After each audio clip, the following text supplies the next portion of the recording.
Welcome to the Economy Magazine. I'm Benjamin Chong Alfares with economic reports. Coming up, as the Swiss franc firms, the financial system bleeds billions, and transport fare hikes shake the Brazilian streets. First, the headlines. The banking industry and Republicans criticized a recent White House proposal to increase taxes on Wall Street and the wealthy. Most of the impact would affect America's wealthiest 0.1%, earning more than $2 million a year. The funds would pay for initiatives to boost the middle class, including tax benefits for childcare, college education, and retirement. But the proposals are unlikely to pass a Congress controlled by Republicans, who say tax rises would slow economic growth. The gap between the richest and the rest is widening fast, Oxfam said on Monday ahead of the 45th World Economic Forum in Davos. The richest 1% share of the global wealth increased from 44% in 2009 to 48% in 2014, Oxfam said in a report. Of the remaining 52%, 46% is owned by the rest of the world's richest 20%. Oxfam called upon states to tackle tax evasion, improve public services, tax capital rather than labor, and introduce living minimum wages. Shanghai's stock market tumbled to a 6-year low on Monday as Beijing clamped down on margin trading and tightened the shadow banking industry. The Shanghai Composite Index closed 7.7% lower after Beijing ordered China's largest brokerages not to open new margin trading accounts. Margin trading levels in China are at one of the highest levels in the world as investors flock to debt to purchase securities following the financial crisis. Shanghai surged 53% last year, but Monday's steep decline could indicate the start of a serious correction for the index. Brent crude oil prices dipped back below $50 a barrel on Monday as Europe's and Asia's economic outlook darkened. Brent crude futures traded at $49.46 per barrel in early morning trade, down 71 cents since their last settlement. U.S. crude traded down 81 cents at $47.88 a barrel. Traders expect oil prices to stay volatile this week, with little evidence of either stronger demand or tighter supply to support a solid rebound. And as the European Central Bank readies for quantitative easing, the euro is likely to weaken against the dollar, putting more weight on oil prices. The International Agency for Renewable Energy wrapped up its annual meeting in Abu Dhabi with $350 million to be invested in clean energy. The funds will be dispersed through 7 cycles, of which the second will finance 5 projects to employ a variety of renewable technologies worth $57 million. One of the main concerns at the conference was the oil price drop, which participants feared could negatively affect plans to shift to clean energy. Total world investments in renewable energies reached $264 billion in 2014, a $50 billion increase from 2013. A key challenge for the deployment of renewable energy to improve energy access in developing countries has been finance. And it is not just finance. It's a whole complex of issues that are added to the cost of technology. The Swiss central bank's decision to end the cap on the franc greatly boosted the Swiss currency, but is leading to billions in losses as it ripples throughout the financial system. i24 News reporter Daniel Roth brings us the story.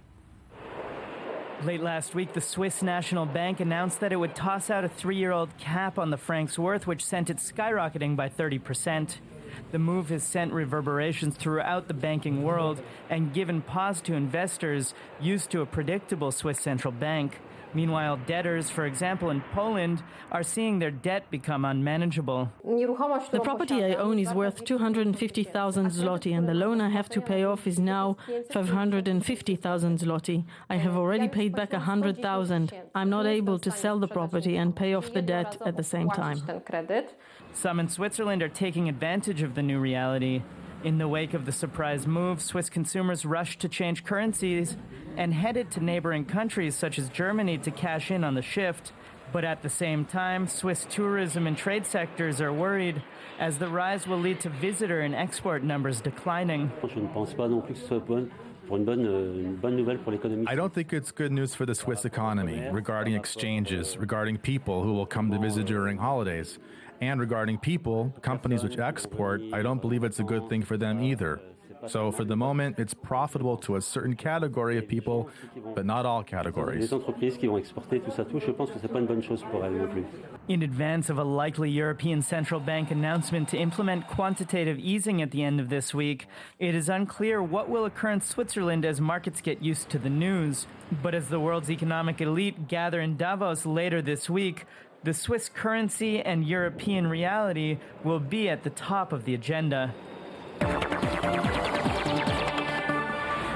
And we're joined now by Arya Chertoff from stock analyst ranking company TipRanks for a discussion of what lies ahead in the markets this week. Mr. Chertoff, thanks for joining us. It's great to be here. Yeah, so what are the companies we're looking at this week? So we're looking at IBM, Netflix, and eBay. All three are reporting earnings this week.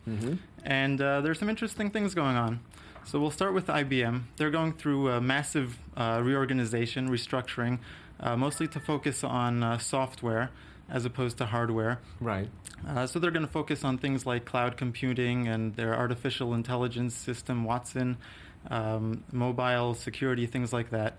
Which presumably has a good impact on the share price?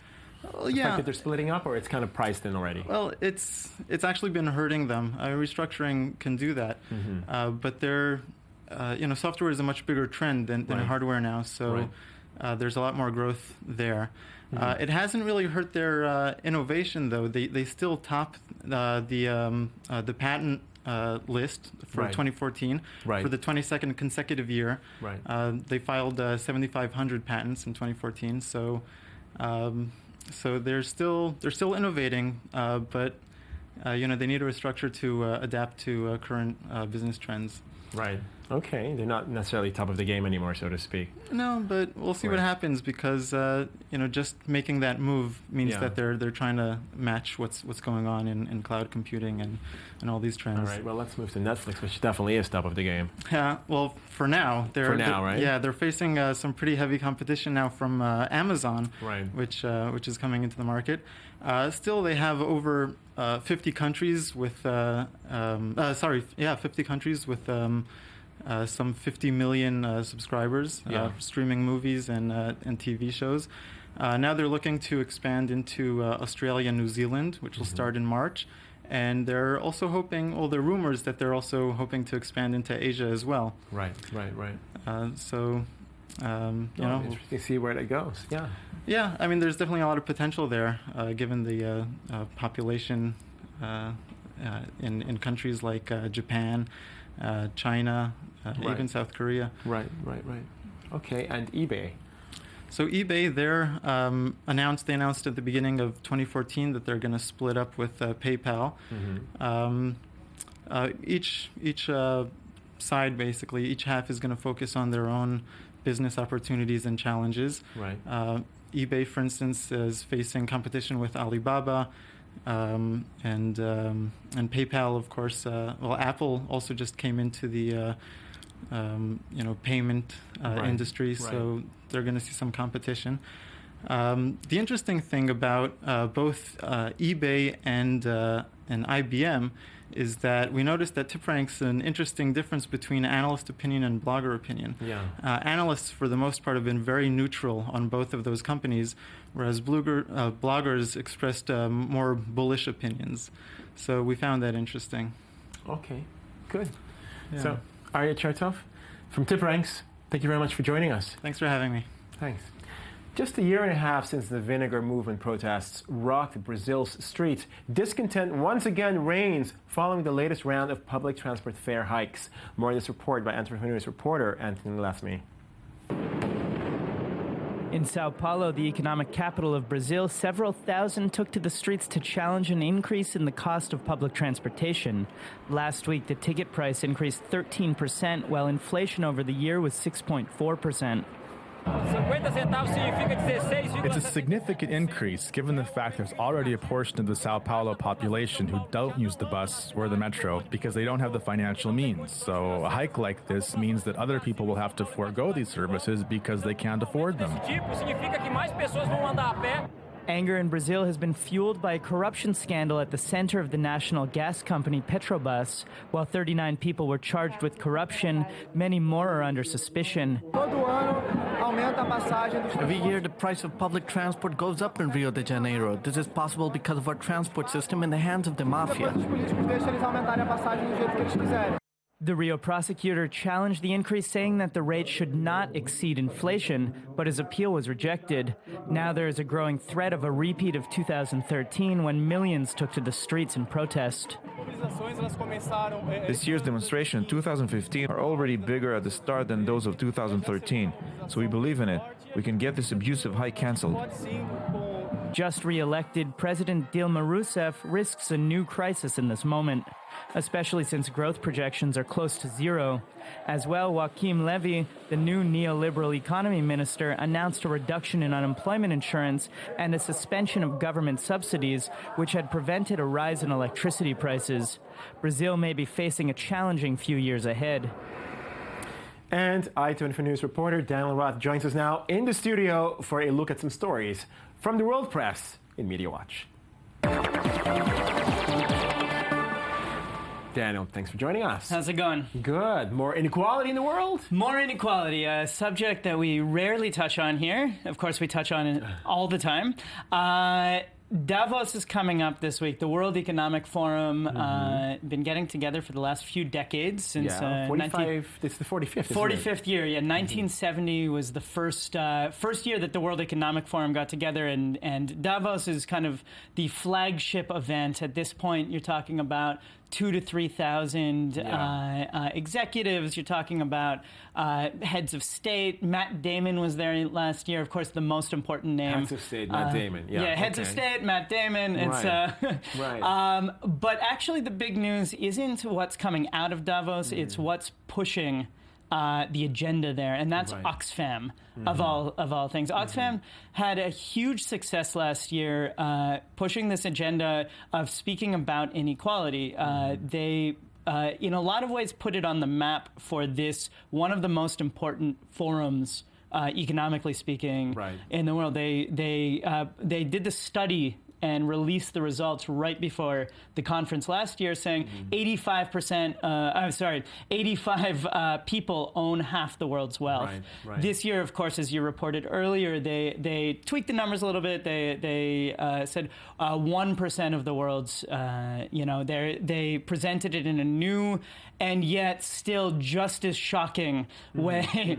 The kind of the staggering numbers that we're talking about. We're talking about, and actually, by the way, one of the things that came out of the study this year is that number, 85 people who own half the world's wealth, is down to 80 people. And over the last few years, it's dropped from nearly 300 to 80 people. So not only is there gross inequality, but we're talking about inequality that's getting worse and worse. And of course, we've seen in the last year, Thomas Piketty's book, we've seen the Pope, bringing inequality to the fore in the Catholic world. Even Christine Lagarde. But to what extent does this really make a difference? I mean, we're talking, the World Economic Forum, we're talking the people who rule the world economically, politically, obviously also Matt Damon. and Matt Damon, let's just be... we see Davos now in the background. To what extent do these people really care? And beyond that, okay, so 85 or now 80 people, control the majority of the wealth of the world, but I mean, people like us are still considered to be part of that 20% that rules the rest. Right. We're not of the 80% that owns just over 5% of the wealth. It's true. What we're talking about, what Oxfam is doing, what they're spending all this money doing, is shifting the conversation ever so slightly. So people like us talk about it in newsrooms. People like the people in Davos talk about it over coffee and champagne, depending on the time of the day. Caviar, only the finest for Matt Damon and the heads of state. What they're doing, what all that money, all that press and pressure is going towards is just changing the conversation ever so slightly. So when you think of wealth, when you think of inequality, when you think of economic economics as a subject, it pops into your head and you remember that there's gross inequality in the world. Something that even 5 years ago, 10 years ago, people couldn't quite put their finger on it in the same way. And of course, I think that Oxfam and people who are trying to sort of focus on alleviating inequality are thinking, well, step one is really to admit we have a problem. And admitting we have a problem means kind of from top to bottom dealing with education, dealing with changing hearts and minds. How people see even the a little world, bit. so to speak. Okay. Well, Daniel Roth, thanks for joining us. Thank you. That is the end of our Economy Magazine for today, your daily source for economic and financial reports. At Times 24 News, I'm Benjamin Chong-Alfares. Thanks for watching. Join us again tomorrow and send us your comments. Thank you.